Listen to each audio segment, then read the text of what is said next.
Until I actually came here, I was thinking that this is my first visit to this college. That is a mistake. I have been here once before also. That was a few years ago when I was Minister for Education. I remember that I was considerably impressed then by the efficient running of this college. I was happy to learn from the principal's remarks that this college has the longest standing among the training colleges in South India. That is a distinction of which you can certainly be very good. The principal has told us that the strength of this college at its inception was very much less and that this number has now increased. He has also told us that there was a judicious program of reduction. This program of reduction must have been undertaken on good grounds. It might have been brought about as a result of the institution of the new pre-university courses. We have had vast changes in the education department. As a result of the University Act and the reforms undertaken by government, certain established practices in the educational field have changed. You in Kerala have kept up a steady progress in the field of education compared to other states in India. For example, when I was here for the first time, I had the opportunity of not only visiting the educational institutions of this place, but also of going into the interior of the state and seeing the working of some of them secondary and primary schools. I derived a lot of inspiration from my visit to those institutions. At the time I became the education minister, it was the first time that some kind of a responsible government was formed here, and the expectation of the people was that something tangible would be done by the ministry in the field of education. Under the previous regime, there were practically no schools in the rural areas. The education department, while placing their proposals before government, estimated that a small school in a village would cost very much. I was finding it difficult to start a few hundred schools to make primary education easily available in the rural areas. The figures estimated for the buildings were so prohibitive that I felt depressed in spite of all my enthusiasm.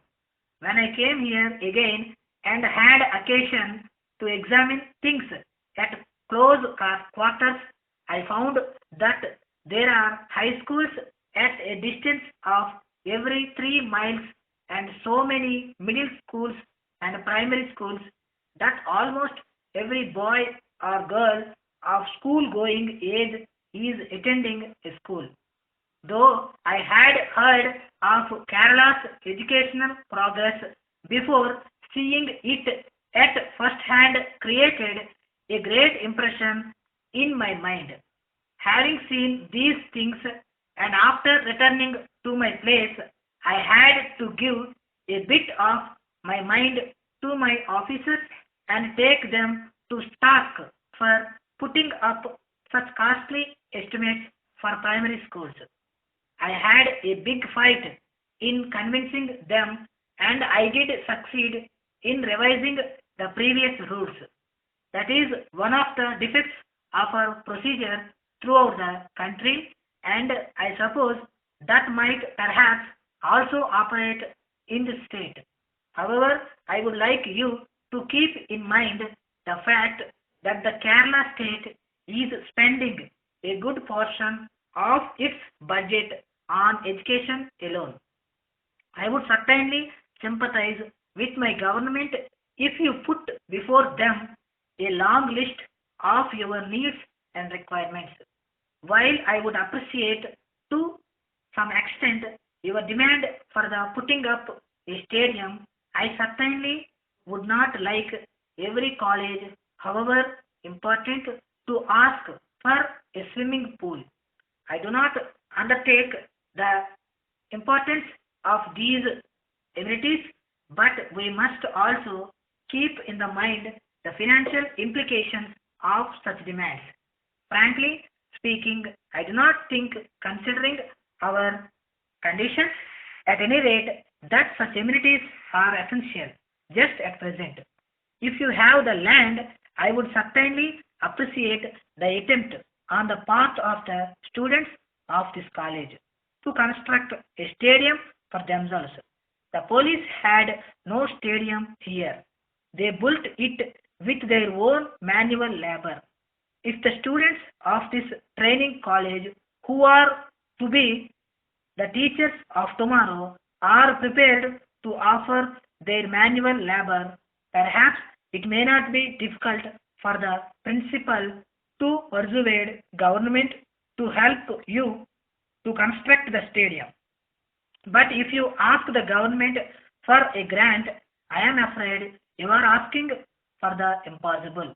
Today, I think there is a general change in our view on all matters concerning our national development, and education is one of the fields where there has been a lot of thinking.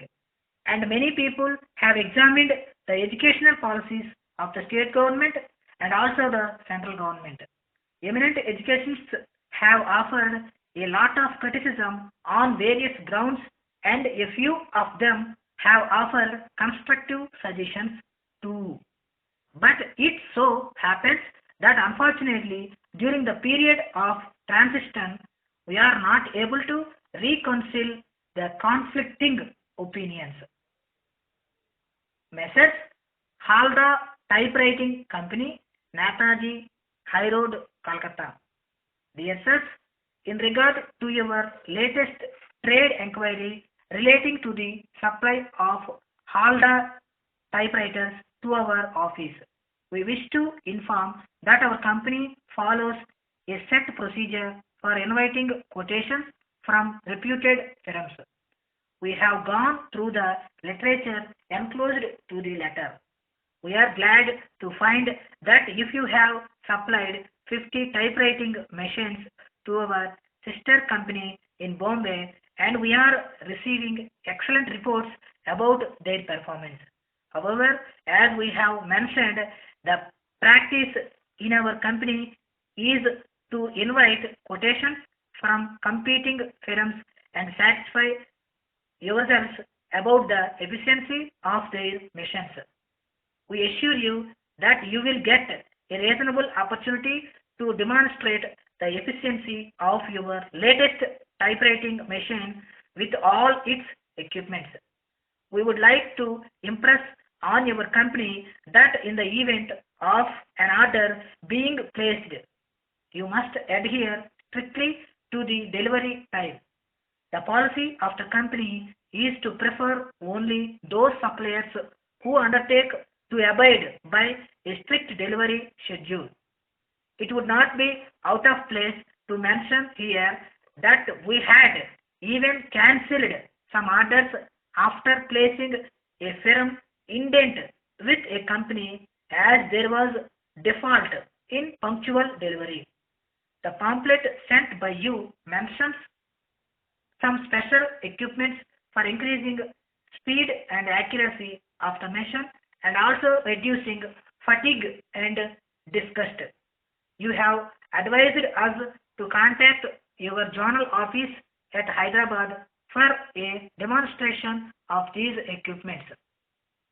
We will be glad if you could kindly advise your journal office here to get in touch with us for a display. Kindly note that this is only a request for demonstration and does not in any way bind us to place the orders with us. Incidentally, we would like you to take note of the change of address of our head office.